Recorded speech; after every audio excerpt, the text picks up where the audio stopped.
Delhi फसादात case में UAPA लगाए गए मुलजिमीन नताशा, आसिफ और कालिता को दिल्ली हाईकोर्ट से मिली जमानत को दिल्ली पुलिस ने सुप्रीम कोर्ट में चैलेंज किया है। दिल्ली पुलिस ने सुप्रीम कोर्ट से दिल्ली हाईकोर्ट के फैसले पर गौर करने की अपील की है।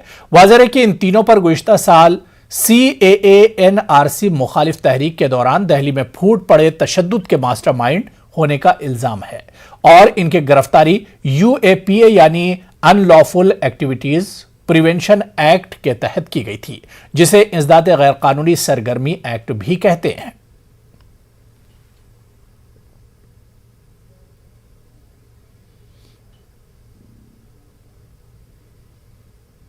तो वहीं दिल्ली फसादात मामले में आसिफ तन्हा को जमानत मिलने पर उनके वालिदैन ने खुशी जाहिर की है।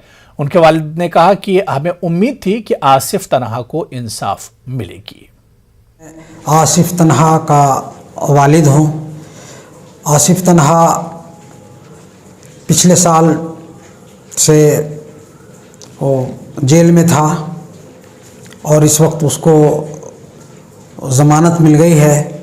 इससे मैं बहुत खुश हूँ और मैं कोर्ट से पूरी उम्मीद भी था कि जायज़ तरीक़े से फ़ैसला होगा और उस फैसले से मैं खुश हूँ और हमारे अजीज़ व अक़रबा भी खुश हैं। इससे कबल बज़ाहिर मैं वहाँ जा नहीं सकता था, मैं यहाँ दूर में हूँ और लेकिन उसके दोस्त और तहरीक के लोगों ने बहुत ज़्यादा मदद किया और जिसके नतीजे में आज उसको ज़मानत मिल गई है। मैं आसिफ इकबाल की माँ हूँ। मुझे तो बहुत खुशी हुई कि उसको बेल मिल गया, मगर बेल मिलने में भी देरी हो गई। इतना देर नहीं होना चाहिए था और हमको पूरा यकीन था, बस भरोसा भी था कि मेरा बच्चा जल्द से जल्द निकलेगा।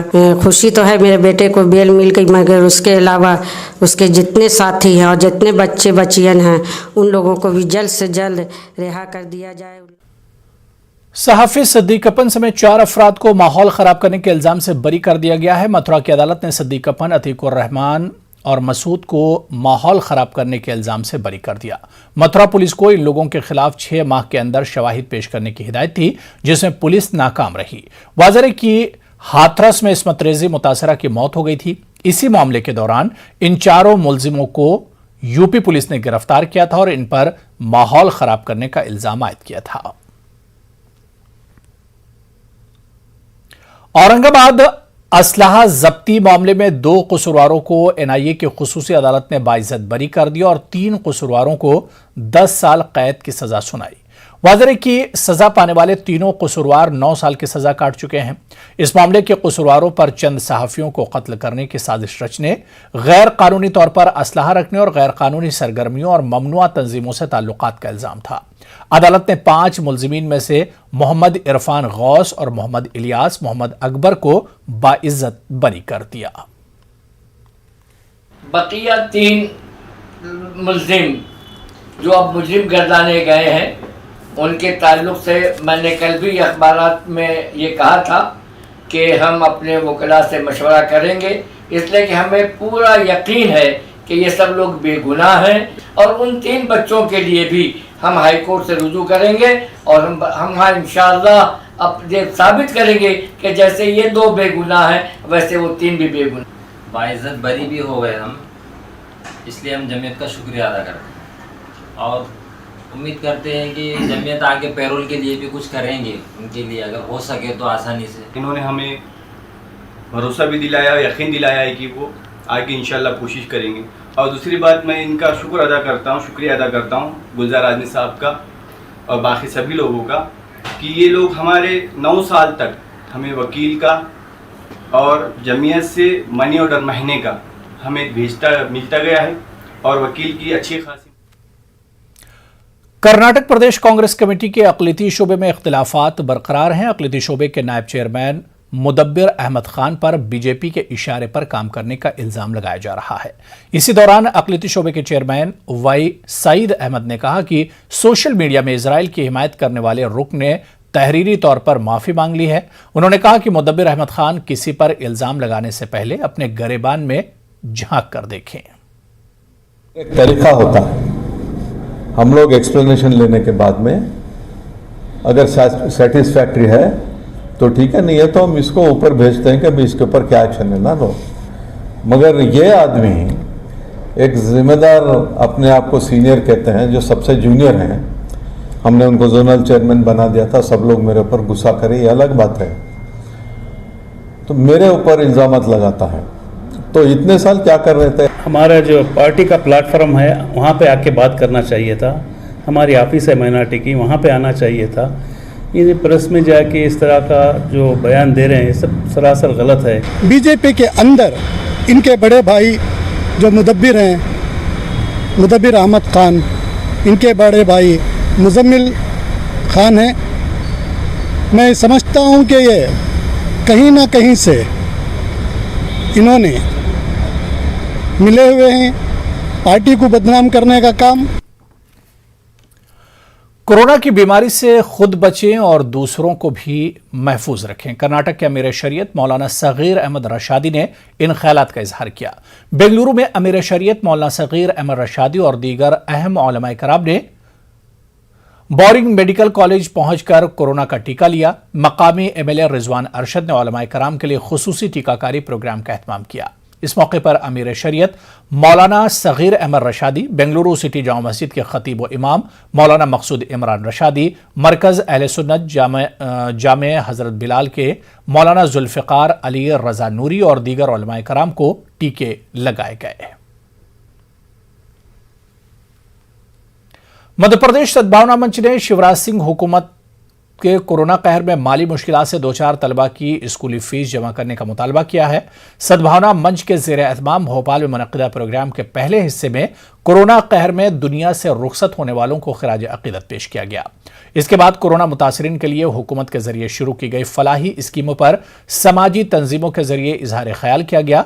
दानिश्वरों का मानना है कि कोरोना कहर में हुकूमत ने जहां बहुत से फलाही स्कीमें शुरू की, वहीं इसे स्कूल में तलबा की तालीम के सिलसिले को जारी रखने में इनकी फीस को माफ करने का कदम उठाना चाहिए ताकि पसमानदा तबकात के बच्चे अपना तालीमी सिलसिला जारी रख सकें।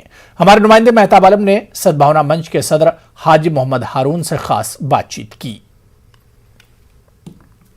देश में कोरोना की बीमारी पर हुकूमत अवाम की कोशिशों से गिरफ्त मजबूत हो गई है, लेकिन अब सवाल बहुत सारे उठने लगे हैं। एक तरफ स्कूल कॉलेज खुल रहे हैं, उसमें मोटी मोटी फीस ली जा रही है, वहीं पर सर्वधर्म सभा की मीटिंग की होगी और जहाँ पर कोरोना में लोगों के जो हिलाक हुए, जो दुनिया से रुखसत हुए, उनको खराज अक़ीदत पेश की। वहीं पर कुछ मुतालबात भी किए गए, जहाँ पर इस तरह की भी मुतालबात हैं कि हुकूमत को चाहिए कि कोरोना कहर में जब तमाम माली मुश्किलात को बड़े बड़े पैकेज का ऐलान किया गया है, तो वो बच्चे जो तालीम हासिल करना चाहते हैं उनकी तालीम को जो है कम से कम 2-3 साल तक के लिए माफ़ की जाए। इस पर हमारे साथ बातचीत करने के लिए जमीयत उलमा के साथ हाजी मोहम्मद हारून साहब मौजूद हैं। आज ये आप लोगों की जो मीटिंग हुई सर्वधर्म सभा की, जो जलसा हुआ, उसमें क्या तय किया गया, क्या मुतालबा है? बिस्मिल्लाहिर्रहमानिर्रहीम। देखिए, पूरी दुनिया में एक वबा फैली हुई है और उसमें हिंदुस्तान और हमारा सूबा मध्य प्रदेश और भोपाल भी मुतासिर हुआ और लाखों करोड़ों लोग मुतासिर हैं। मैं एक तरफ तो ये देखता हूँ कि हुकूमत जो है और हम भी, जो लोगों ने कोरोना से मुकाबले में हमारा साथ दिया, वो डॉक्टर हैं और उसी तरह पुलिस वाले हैं और पैरामेडिकल फोर्स है, सफाई कर्मचारी हैं, ये सारे लोगों ने बहुत खिदमत दी हैं और उनकी सताइश हो रही है और होना भी चाहिए। लेकिन एक बहुत बड़ा तबका जो मैदान में आया वो हमारी NGOs का था। यानी उन्होंने हर मैदान पर जहां लॉकडाउन थे, लोगों को खाना तकसीम किया, फूड किट तकसीम किए और गरीबों में जाकर बहुत काम किया। लेकिन हम देखते हैं कहीं भी उनकी कोई सताइश करने वाला नहीं है। हुकूमत की तरफ से भी, चाहे मरकज़ी हो या सूबाई हुकूमत हो, कोई एक लफ्ज़ भी बोलने के लिए तैयार नहीं है। तो एक तो इसकी भी ज़रूरत है कि जो NGOs काम कर रही हैं सरकारी सतह पर, उनकी सताइश भी की जाना चाहिए, बल्कि उनको भी अपने सरकारी फंड से इमदाद देना चाहिए ताकि वो NGOs जो है और ज़्यादा काम गरीबों में मदद करने का कर सकें। दूसरी बात मैं ये कहना चाहता हूँ कि गरीब तबके को तो मुफ्त में राशन मिल रहा है, लेकिन एक बहुत बड़ा तबका जो दरमियाना किस्म का होता है वो गरीबों की तरह वो ना उस लाइन में खड़ा हो सकता है और उसका रोज़गार छिन गया है, वो परेशान है, वो महरूम है। तो ऐसे लोगों के लिए सरकार को कुछ करना चाहिए। आज स्कूलों के बंद होने की वजह से लाखों बसें, और खाली बसें खड़ी नहीं होती, उसके साथ ड्राइवर होते हैं, कंडक्टर होते हैं, क्लीनर होते हैं, उसके मैकेनिक होते हैं, वो पूरे मुल्क में बेरोजगार पड़े हुए हैं। जब तक कि ये कोरोना का मारामारी चल रही है उसमें 2-3 साल 4 साल जब तक लगते हैं, अगर ये फीस सरकार अदा कर देगी तो स्कूल भी अपने पैरों पर खड़े रहेंगे और जो गरीब तबका है दिख जाता है, जो लोग इनकम टैक्स देते हैं उनकी मत माफ़ करिए, भाई जो मांगता है उसी को देना चाहिए, जो ज़रूरतमंद है गरीब बहुत बड़ा तबका जो है इस वक्त परेशान है। तो मेरा ख़ास तौर पे भारत सरकार से और हमारी सूबाई सरकारों से और मध्य प्रदेश सरकार से मुतालबा है कि वो जो है फीस जो है सरकार अदा करे। कोरोना कहर में ऐसे बच्चे जिनकी माली मुश्किलात के सबब तालीमी हसलता मुनक़ता हो रहा है या आगे वो तालीम हासिल नहीं कर सकते, उनकी फ़ीस जो है सरकार की तरफ से अदा किया जाए। कैमरामैन मोहसिन खान के साथ मेहताब आलम, न्यूज़ 18 उर्दू, भोपाल। बिल्कुल, कोरोना कहर में न सिर्फ अवामी ज़िंदगी मफलूज हो गई बल्कि मध्य प्रदेश के मुख्तलिफ शहरों में लोग कोरोना से इतना खौफजदा हो गए थे कि वो अपने अजीज़ों की मैयत को गुस्ल देने को भी तैयार नहीं थे। ऐसे में ब्रदरहुड बाई माइनॉरिटीज़ ग्रुप के कारकुनान ने कोरोना मरीजों की खिदमत और इनकी तजहीज़ व तकफीन को अदा करने में मिसाली कारनामा अंजाम दिया था। कोरोना कहर में मरीजों की बेलौस खिदमत और गुस्ल मैयत का फरीज़ा अंजाम देने वाली खवातीन का मसाजिद कमेटी की जानिब से एजाज़ किया गया। हमारे नुमाइंदे मेहताब आलम ने कोरोना कहर में मरीजों की खिदमत करने वाली खवातीन से बातचीत की। कोरोना के कहर में ज़िंदगी जहाँ पर बदनुमा हो गई थी, ऐसा खौफ का मंजर था कि लोग घरों से निकलते नहीं थे और बहुत सारे तो लोग ऐसे भी थे जिनके मैयत को ये था कि गुस्ल कौन देगा। लेकिन भोपाल में एक ऐसा भी ग्रुप था, चाहे मर्द की बात करें ख़वातीन की बात करें, उन्होंने तमाम चीज़ों को अपनी जान को भी जो परवाह नहीं की बल्कि गुस्ल देने में, जनाजे की तदफीन करने में आगे पेश रही। इस वक्त है कुछ ख़वातीन यहाँ पर मौजूद है जिनकी आज हौसला अफजाई के लिए मसाजिद कमेटी ने उनका एहसास किया। हमारे साथ मौजूद, उनसे बात करते हैं। तो यासिर साहब, पहले आपसे जानना चाहते हैं ये कहाँ से ख्याल आया कि इनकी हौसला अफजाई की? इंशाल्लाह ये जो काफ़ी टाइम से हम लोग सोच रहे थे कि ये जो टीम BBM है और टीम SBM है और भी माशाल्लाह ख़वातीन जो है खिदमत के काम लॉकडाउन में इन्होंने अंजाम दिए हैं। तो वाकई में काफ़ी ख़वातीन हैं। अब जो चुनिंदा हम लोग कर सके कोशिश उनके यानी इस्तकबाल और एज़ाज़ की, उसमें जनाब शेर काई साहब, सैयद मुश्ताक अली नदवी साहब, मुफ्ती साहिबान, उलमा इकराम की मदद से आज इन ख़वातीन को मोमेंटो दिया गया है इनकी खिदमत के लिए। अब ये तो छोटी सी एक चीज़ है, असल तो इसका अजर जो है इनको अल्लाह ताला देंगे, ये हम सबको सोचना चाहिए। और ख़िदमत के कामों में हम लोगों को ये सीखना चाहिए कि जिस तरीक़े से ये ख़वातीन काम कर रही हैं, मर्दों को भी और आगे आना चाहिए इनसे इंस्पायर होकर कि इन्होंने जो लॉकडाउन में लोगों की मदद करी, लोगों को गुस्ल दिया और भी दीगर काम किए इन ख़वातीन ने, उसके लिए हम उनका तहे दिल से शुक्रिया अदा करते हैं। मर्द हो या ख़वातीन अगर कोई काम करते हैं उनकी हौसला अफजाई भी की जानी चाहिए और उससे एक हौसला भी मिलता है, समाज को आगे बढ़ने का मौका मिलता है। आइए उनसे जानते हैं, आपका नाम? फरहा रिजवान। कहाँ से हौसला मिला कि जब लोग डर रहे थे, घरों से निकल नहीं रहे थे और आप लोग ऐसे में अपनी जान की परवाह किए बगैर उन ख़वातीन को जब गुस्ल देती थी जो उनका इंतकाल कोरोना से हो गया? सबसे पहले तो मैं ये बताना चाहूँगी कि मैं मदरसे की तालिबात हूँ, मैं खुद ही आलिमा का कोर्स कर रही हूँ। तो अल्हम्दुलिल्लाह मुसलमान हूँ तो डरने का तो कोई बात ही नहीं है और अक़ीदा भी पक्का है एक अल्लाह पर कि अगर मौत है तो सिर्फ एक अल्लाह से ही आएगी, अल्लाह ताला के हुक्म से ही आएगी, उसके अलावा तो नहीं आ सकती। यही जज्बा था और हमारी टीम भी BBM SBM ने भी हम लोगों की जो हमारी बहनें हैं उन्होंने हमें सिखाया और हम लोग आगे आए और हम लोग ने कोविड के जो मरीज़ थे जिनका इंतकाल हो गया था हमने उनको गुस्ल दिया, क्योंकि एक इंसानियत ही ऐसी चीज़ है, हम हैं एक इंसान हैं और हमारा जो धर्म है मुस्लिम है हम कि आगे आके हम एक दूसरे की मदद करें। तो इसी के तौर पे हमने आगे मदद की और लोगों को का गुस्ल दिया, हमारी अप्पियों ने हमारा साथ दिया। जिस वक्त भी ज़रूरत पड़ी उस वक्त हम लोग आगे बढ़े और इंशाल्लाह हमेशा आगे भी आएंगे।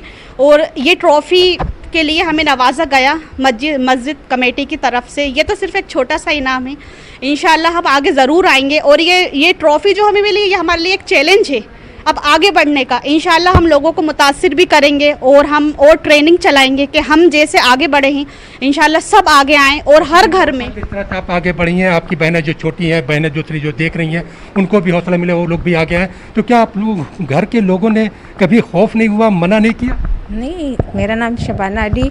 देखिए मना करेंगे क्यों बच्चे, ये मेरी जिम्मेदारी है। मैंने ये अपने दिल में वो अहद किया है कि इंशाल्लाह पिछले साल से लेके इस साल तक जो कुछ भी खिदमत मुझसे हुई मैंने की और जितने भी कोविड बॉडियाँ थी अल्हम्दुलिल्लाह मैंने घर जाके भी दिए, कब्रिस्तान जाके भी दिए और मैं ट्रेनिंग भी दे रही हूँ, जगह जगह कैंप लगा रही हूँ। मैं चाहती हूँ जितनी अपने कौम की जितनी बहनें हैं सबको ये चीज़ आना चाहिए। मेरी बहुत ज़्यादा कोशिश है और अल्लाह के सिवा मैं किसी से मतलब कोई बीमारी से नहीं डरती। अगर मना भी करते हैं लेकिन मैं कहती हूँ नहीं, अगर अल्लाह की तरफ से आई है तो ठीक है, अगर नहीं आई है तो कोई कुछ नहीं कर सकता। मेरे काम में मुझे करने दीजिए। अल्लाह ने मेरे लिए ये बहुत अच्छा मौका दिया है कि मैं इस काम को अंजाम। तो क्या खिदमत से खुदा को तलाश करने की कोशिश?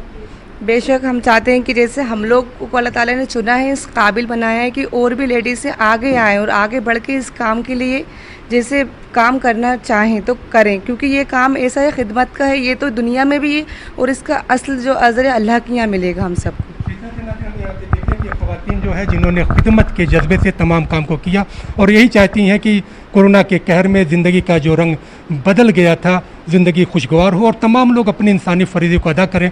और जब इंसानी फ़रीज़े को अदा किया जाएगा तो यकीनन ज़िंदगी खुशगवार होगी। कैमरामैन मोहसिन खान के साथ मेहताब आलम, न्यूज़ 18 उर्दू, भोपाल। हैदराबाद में रचकुंडा पुलिस कमिश्नर ने ट्रैफिक मार्शल्स के साथ बातचीत की। रचकुंडा पुलिस कमिश्नर महेश भागवत ने RKSC की कम्युनिटी पुलिसिंग की सताइश की। उन्होंने लॉकडाउन के दौरान हबशी गुड़ा चेकपोस्ट पर पुलिस की मदद करने वाले उन मार्शल्स की हौसला अफजाई की। महेश भागवत ने कहा कि कम्युनिटी पुलिसिंग की वजह से अमन व अमान और ट्रैफिक को बाकायदा बनाने में पुलिस को बहुत ज्यादा मदद मिल रही है।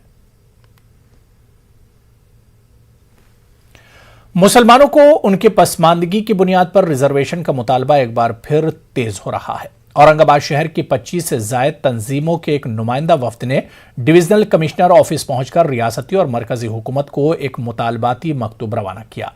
मकतूब में मुसलमानों को पसमानदगी की बुनियाद पर रिजर्वेशन का मुतालबा किया गया है। वफ्द में शामिल नुमाइंदों का कहना है कि रिजर्वेशन मुसलमानों का हक है और इन्हें मिलना चाहिए। इस मौके पर साबिक सेना बीजेपी हुकूमत की अक़लियत मुखालिफ पॉलिसी पर नुक्ताचीनी भी की गई। वफ्द के जिम्मेदारों का कहना है कि मौजूदा हुकूमत ने इस मामले को संजीदगी से नहीं लिया तो अवामी सतह पर एहतजाज का रास्ता इख्तियार किया जाएगा। की बीजेपी की सरकार ने जानबूझकर मुसलमानों का रिजर्वेशन सत्ता में आने के बाद उन्होंने कैंसिल किया, जबकि हाई कोर्ट ने मान्य किया था कि ये मुस्लिम वाकई में तालीम में पीछे है और उनको रिजर्वेशन देना चाहिए। ये उनका जो जानबूझ के माइनॉरिटी के साथ इस तरह का रवैया जो जमहूरियत के खिलाफ है, हम उसका सख्त निषेध करते हैं। हम सब रिक्वेस्ट करते हैं महाराष्ट्र सरकार को, आघाड़ी सरकार को कि फौरी जो है महाआघाड़ी ने माइनॉरिटी को रिजर्वेशन तालीम में और नौकरी में देना चाहिए। मरकजी हुकूमत और महकमे आसार कदीमा की हिदायत की रोशनी में 17 जून से महाराष्ट्र के सयाहती मकामात को आवाम के लिए खोल दिया जा रहा है। इस बात की जानकारी औरंगाबाद के जिला कलेक्टर सुनील चौहान ने दी। उनका कहना है कि डिजास्टर मैनेजमेंट की टीम और दीगर आला हुकाम की मीटिंग में यह फैसला किया गया, जिसके तहत औरंगाबाद में बीबी का मकबरा, पंचक्की, दौलताबाद और गार हाय एलोरा, गार हाय अजंता को आवाम के लिए खोल दिया जाएगा। ऑनलाइन बुकिंग की सहूलत रहेगी, लेकिन सयाहती और तारीखी मकामात पर सयाहों का दाखिला मशरूत रहेगा। यौमिया 2000 अफराद ही इन मकामात की सैर कर सकते हैं, वो भी कोरोना गाइडलाइन पर अमल करते हुए। वाज़ेह कि पिछले 3 माह से सयाहती मकामात पूरी तरह से बंद थे। आपत्ती व्यवस्थापन प्राधिकरणाने हे 25 स्मारक उघडण्याचा निर्णय घेतलेला आहे। आज 16 तारखेपासून ही स्मारक उघडली जातील। पहिल्या दिवशी या स्मारकाच्या संदर्भात तिथली, कारण बऱ्याच दिवसापासून ही स्मारक बंद आहेत, ही पर्यटन स्थळ बंद आहेत, याच्या सुरुवातीला याच्या संदर्भातली स्वच्छता केली जाईल, तिथल्या इलेक्ट्रिफिकेशनची स्वच्छता केली जाईल, नंतर पर्यटकांच्या सुरक्षेच्या दृष्टीने त्याची तपासणी केली जाईल। हे सगळं काम आज पूर्ण होईल आणि उद्या सकाळपासून ही सगळी पर्यटन स्थळ सकाळी 6 वाजल्यापासून, उद्या म्हणजे 17 जूनला सकाळी 6 वाजल्यापासून मुंब्रा में वाक़ई कोसा जामा मस्जिद ट्रस्ट की प्रॉपर्टी पर वक्फ बोर्ड महाराष्ट्र ने इजाफी लीज पर देने की मंजूरी दी है, जिसके बाद मस्जिद की आमदनी में मजीद इजाफे का इम्कान है। महाराष्ट्र के अक़लियती उमूर के वजीर नवाब मलिक की जानिब से जारी करदा एक आलामिया के मुताबिक वक्फ बोर्ड के इस इजाफी शरह किराए के फैसले से मस्जिद ट्रस्ट को सालाना 14 लाख किराए से बढ़कर अब 29 लाख से जायद की रकम मौसूल होगी। वक्फ बोर्ड के इस फैसले का मुंब्रा की कोसा जामा मस्जिद ट्रस्ट ने खैर मकदम किया है। फैसले का खैर मकदम करता हूं और इस बात की खबर मैं आप तक पहुंचाता हूं कि ये सारी बातें जो है मतलब है ये वक्फ बोर्ड से और लीगल प्रोसीजर की तरह से यहाँ तक पहुंची मतलब है, ना कि किसी का अपना इसके अंदर कोई रोल है मतलब है। और इसका फ़ायदा इंशाल्लाह जामा मस्जिद को होगा और जब तक दुनिया कायम है तब तक होगा मतलब है। समझे क्या। मैं नवाब मलिक का महाराष्ट्र वक्फ बोर्ड का शुक्रगुजार हूँ। क्या आप आए, ये ऐसा है कि वक्फ बोर्ड ने जो पहला कायदा पास की है वो बहुत प्यारा पास की है और स्टेट गवर्नमेंट के नवाब मलिक साहब ने इसके बारे में हमको बहुत ये किया, मेहनत की है और जद्दोजहद करके हमारे प्लान मस्जिद के हक़ में प्लान पास हुआ है। आजकल जो हमको सुनने में आया है वक्फ बोर्ड की प्रॉपर्टी में जो नवाब मलिक साहब ने जो फैसला दिए है, ठीक है, और लॉकडाउन की वजह से सारे काम रुक गए थे और जो फैसला जो अचानक आ गया, इसके लिए हम बहुत शुक्रगुजार हैं वक्फ बोर्ड के और नवाब मलिक साहब के। लॉकडाउन में जो खर्चा मतलब तो कंटिन्यू चल ही रहा था और आमदनी कम हो गई थी, ठीक है। अब जो ये फैसला आया है और इससे आमदनी बढ़ेगी तो इंशाल्लाह अवाम का फ़ायदा होगा, मस्जिद का फ़ायदा होगा, मुसलमानों का फ़ायदा होगा। गाजियाबाद में एक बुजुर्ग के साथ बदसलूकी और मारपीट के मामले के खिलाफ आज अमरावती में टीपू सुल्तान सेना ने जिला कलेक्ट्रेट को एक मेमोरेंडम पेश किया, जिसमें टीपू सुल्तान सेना ने बुजुर्ग के साथ मारपीट करने वालों पर सख्त कार्रवाई की मांग की। मुल्क में मॉब लिंचिंग के खिलाफ कानून बनाने का भी मुतालबा किया गया। बुजुर्ग अब्दुस्समद के साथ मारपीट करने वालों पर सख्त कार्रवाई की मांग टीपू सुल्तान सेना की जानिब से अमरावती जिला कलेक्टर को मेमोरेंडम पेश किया गया। देने आए हैं कि जो कुछ यूपी में कुछ लड़कों ने 80 साल के बुजुर्ग पे उनकी दाढ़ी काटे हैं और हाथ उठाया, इतने बेदर्दी से मारा है उनको कि कोई इंसान ऐसा नहीं कर सकता। तो हम ये चाहते हैं जिन्होंने भी जो लोगों ने वो बुजुर्ग पर अत्याचार करे उन पर कड़ी से कड़ी कार्रवाई हो। हम कलेक्टर साहब को ये निवेदन देने आए हैं कि जो यूपी के अंदर में जो घटना हुई, 80 साल के बुजुर्ग की जो दाढ़ी पकड़ के मारा है, उनको दाढ़ी काटा है, तो हमारे मुस्लिम समुदाय को मतलब ये टारगेट बना रहे हैं, जो भी ये संगठन ये कर रहे हैं, ये बहुत गलत है और मुसलमानों के साथ में नाइंसाफ़ी हो रही है। तो हम इसका कलेक्टर साहब से ये निवेदन देने आए हैं कि उन पर कड़ी से कड़ी कार्रवाई हो और उनको सज़ा दिए जाए, ताकि दोबारा जो ये करेगा उसको इसके एहसास। न डरिए न डराइए, सच जानिए और वही बताइए, प्लीज अफवाह मत फैलाइए। वैक्सीन ही है संजीवनी, इसे अपनाइए। और यही काम कर रहा है नेटवर्क के टीम जो फेडरल बैंक के साथ मिलकर वैक्सीनेशन को लेकर बेदारी मुहिम चला रहा है, जिसका नाम है संजीवनी अ शॉट ऑफ लाइफ और काम है बेदारी के जरिए कोरोना को मात देना।